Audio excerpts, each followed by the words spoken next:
நமஸ்காரம். எல்லோரையும் திருக்கோயில் சேனலுக்கு வரவேற்கிறேன். இன்னைக்கு அனைத்து தெய்வங்களின் வடிவமாக இருக்கக்கூடிய, அனைத்து தெய்வங்களின் கூட்டு வடிவமாக, பேரண்டத்தின் மொத்த சக்தியாக விளங்குகின்ற திரு ராஜராஜேஸ்வரி அம்பாளை வழிபடுவதின் ரகசியமும் அதன் முக்கியத்துவமும் அது மூலமாக மக்களுக்கு கிடைக்கக்கூடிய நன்மைகளை பற்றியும் பார்க்கலாம். வீடியோவுக்குள் போவதற்கு முன் என்னுடைய சேனல் இதுவரையிலும் சப்ஸ்கிரைப் பண்ணாதவர்கள் தயவுசெய்து சப்ஸ்கிரைப் பண்ணி சப்போர்ட் பண்ணவும், உங்களுக்கு சேனல் பிடித்திருந்தால் லைக் பண்ணி ஷேர் பண்ணவும், உங்களுக்கு ஏதாவது சந்தேகங்கள் இருந்தால் கமெண்ட் பண்ணவும், அதே மாதிரி என்னுடைய வீடியோஸ் அப்பப்போது பார்க்க நோட்டிஃபிகேஷன் பெல் ஐக்கனை கிளிக் பண்ணவும். ஸ்ரீவித்யா வழிபாட்டில் திரு ராஜராஜேஸ்வரி அல்லது லலிதா திரிபுர சுந்தரி பிரபஞ்சத்தின் ஆதி தாய் மற்றும் பரம்பொருளாக கருதப்படுகிறார். மனித வாழ்க்கையின் இறுதி இலக்கு என்பது எவ்வளவுதான் பணம் சம்பாதித்தாலும், எவ்வளவுதான் புகழ் சம்பாதித்தாலும், கடைசியாக ஒரு மனிதன் நாடுவது சாந்தி, ஆனந்தம் மற்றும் தெய்வீக அனுபவமாகும். இந்த அனுபவத்தை அளிக்கும் சக்தி ஸ்ரீ ராஜராஜேஸ்வரி. இவள் சக்தி தத்துவத்தின் உச்ச வடிவமாக கருதப்படுகிறாள். அவள் திரிபுர சுந்தரி, அதே மாதிரி லலிதா பரமேஸ்வரி, அன்னபூர்ணி, மீனாட்சி, காமாட்சி போன்ற பல உருவங்களிலும் உலகத்தை ஆட்சி செய்கிறாள். ராஜராஜேஸ்வரி என்றால் அனைத்து ராஜாக்களின் அரசி என்று பொருள்படும். அவள் சகல தேவர்கள், சகல சக்திகள், சகல ஆத்மாக்களின் தலைமை தெய்வமாக விளங்குகிறாள். அம்மன் பராசக்தியின் மூல வடிவமாக ராஜராஜேஸ்வரி அம்மன் போற்றப்படுகிறாள். அதே மாதிரி சிவபெருமான் எப்படி அசைவற்ற ஒரு ஆத்ம சக்தியாக விளங்குகிறாரோ, அவள் சகல சக்திகளின் இயக்கமாக போற்றப்படுகிறாள். அவளை ஸ்ரீவித்யா, லலிதா மகாதேவி, சின்மயானந்த லட்சுமி, திரிபுரா சுந்தரி என்ற பல பெயர்களால் அழைக்கப்படுகிறாள். அவள் முகம் சந்திரனின் ஒளியைப் போல திகழ்கிறது. அவள் கண்கள் கருணையின் கடல். அவளது சிரிப்பு பரிபூரண ஆனந்தத்தை தருகிறது. ஸ்ரீ ராஜராஜேஸ்வரி வழிபாடு, ஸ்ரீ லலிதா சஹஸ்ரநாமம், லலிதா திரிபுரா ரகசியம், தந்திர சாஸ்திரங்கள், அதே மாதிரி சௌந்தரிய லஹரி, தேவி மகாத்மியம் போன்ற பல புனித நூல்களில் விரிவாக கூறப்பட்டுள்ளது. பஞ்சபூதங்களில் நிலம், நீர், தீ, காற்று, ஆகாயம் ஆகியவற்றை உருவாக்கி பிரபஞ்சத்தை பரிபாலிக்கின்றனர் சிவனும் ராஜராஜேஸ்வரியும் சேர்ந்து. அவளது கருணை மூலமாகவே அனைத்து ஜீவராசிகளும் வாழ்கின்றன. அவளை ஏன் வழிபடுவது முக்கியம் என்றால், நம்ம உள்ளத்தில் இருக்கக்கூடிய ஒரு சக்தியை தெய்வீகமாக உணர்வதே அவளின் வழிபாட்டு லட்சியம். அவள் சிரசில் சாஸ்வத ஞானமும், இதயத்தில் கருணையும், வாக்கில் அமுதமும், கண்களில் சாந்தியும் நிறைந்த ஒரு பரமாத்ம சித்தியாக இருக்கிறாள். அவளின் பூஜையானது இல்லை வழிபாடானது 3 நிலைகளில் நடைபெறுகிறது என்று சொல்லப்படுகின்றன. ஒன்று பகிர் பூஜை, அதானது வெளிப்புறமாக பண்ணக்கூடிய வழிபாடு, அதானது மலர்கள், தீபம், நீர், மந்திரங்கள், நைவேத்தியம் முதல் கொண்ட பொருட்களால் செய்யக்கூடிய வெளிப்படையான வழிபாடு. இரண்டாவதாக சொல்லக்கூடியது அந்தர பூஜை, அதானது உள்நிலை வழிபாடு. மனதால அவளை ஆராதனை செய்வது, தியானம், நாம உச்சாரணம், மனதுக்குள்ளேயே நாம உச்சாரணம் செய்து கொள்வது.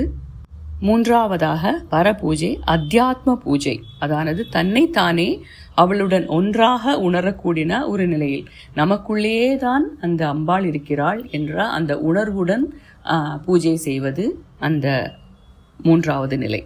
தினசரி ஒரு சாதாரண மனிதன் எப்படி ராஜராஜேஸ்வரி அம்பாளை வழிபட வேண்டும் என்று சொல்கிறேன். காலை குளித்து சுத்தமாக அமர்ந்து அம்மனின் முன்னாடி தீபம் ஏற்றவும், அதே மாதிரி மஞ்சள், குங்குமம், பூ எல்லாம் வைத்து அவள் நாமங்களை ஜபிக்கவும். ஓம் ராஜராஜேஸ்வரியே நமக என்ற நாமத்தை குறைந்தபட்சம் 108 முறை ஜபிக்கலாம். தினமும் லலிதா சஹஸ்ரநாமம் அல்லது லலிதா திரிஷதி வாசிப்பது மிகுந்த புண்ணிய பலத்தை கொடுக்கும். மாலை வேளையில் அம்பாள் முன்னாடி தீபம் ஏற்றி வைத்து தாமரையோ செம்பருத்தியோ அல்லை செந்தாமரை பூக்களாலேயும் அவளை வழிபடலாம். அதே மாதிரி வெள்ளிக்கிழமை அன்று அம்மனுக்கு ரொம்பவும் விசேஷப்பட்ட நாளாக போற்றப்படுகிறது.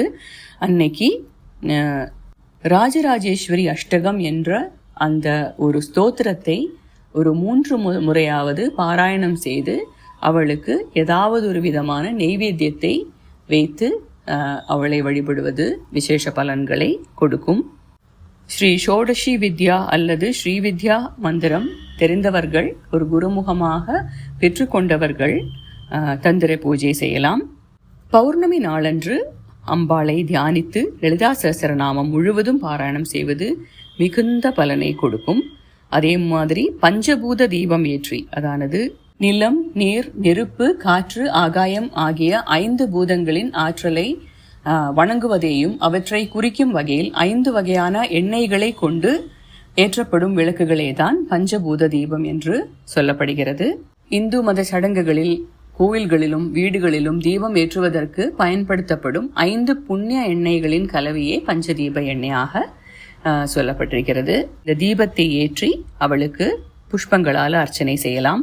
நவராத்திரி காலத்தில் அவளுடைய வழிபாட்டு ரொம்பவும் விசேஷமாக சொல்லப்பட்டிருக்கிறது. அவளை வழிபட சிறந்த நாட்களாக வெள்ளிக்கிழமை, பௌர்ணமி, அதே மாதிரி நவராத்திரி, தசமி, இல்லையென்றால் சுக்ல பஞ்சமி, அதானது லலிதா தத்துவத்தை தியானிக்க சிறந்த நாட்களாக சொல்லப்பட்டிருக்கிறது. அதே மாதிரி ஆடி மாத வெள்ளிக்கிழமைகள், தை வெள்ளிக்கிழமைகள், இவையெல்லாம் இக்காலத்திலெல்லாம் வழிபட்டால் குடும்பத்தின் செழிப்பு, அமைதி, செல்வம், சௌபாகியம் எல்லாம் இந்த வழிபாடு அளிக்கும் என்று சொல்லப்பட்டிருக்கிறது. முக்கியமாக அவளை தியானித்தால் மன அழுத்தம், பயம், கவலை நீங்கி சாந்தி கிடைக்கும். சக்தி தத்துவம் உடலின் சக்கரங்களை சீர்படுத்தி நோய் எதிர்ப்பு சக்தியை வளர்க்கும்.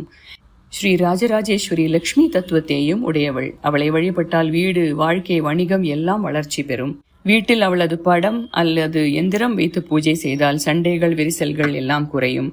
அதே மாதிரி அவளது மந்திர ஜபம் மனதையும் குளிர்வித்து பரமானந்த நிலையை வழிகாட்டும். அதே மாதிரி அவளுடைய அருள் பெண்களுக்கு ரொம்பவும் முக்கியமாக சொல்லப்பட்டிருக்கிறது. திருமண வாய்ப்புகள், கருத்தரிப்பு, உடல் ஆரோக்கியம், மனநிலை சீராக்கும் என்று இந்த குணங்கள் எல்லாமே அந்த ராஜராஜேஸ்வரி வழிபாட்டின் மூலம் கிடைக்கும் என்று புராண நூல்களில் சொல்லப்பட்டிருக்கிறது. அதே மாதிரி ராஜராஜேஸ்வரி தத்துவம் குலதெய்வத்தை உறுதிப்படுத்தி தலைமுறை காப்பையும் வழங்கும் என்று சொல்லப்பட்டிருக்கிறது. அம்பாளுக்கு பிடித்தமான சில பொருட்களை பார்க்கலாம். பூக்களில் தாமரை, செம்பருத்தி, செந்தாமரை, ரோஜா. வாசனை சந்தனம், அதே மாதிரி கற்பூர வாசனை அவளுக்கு ரொம்பவும் பிடிக்கும்.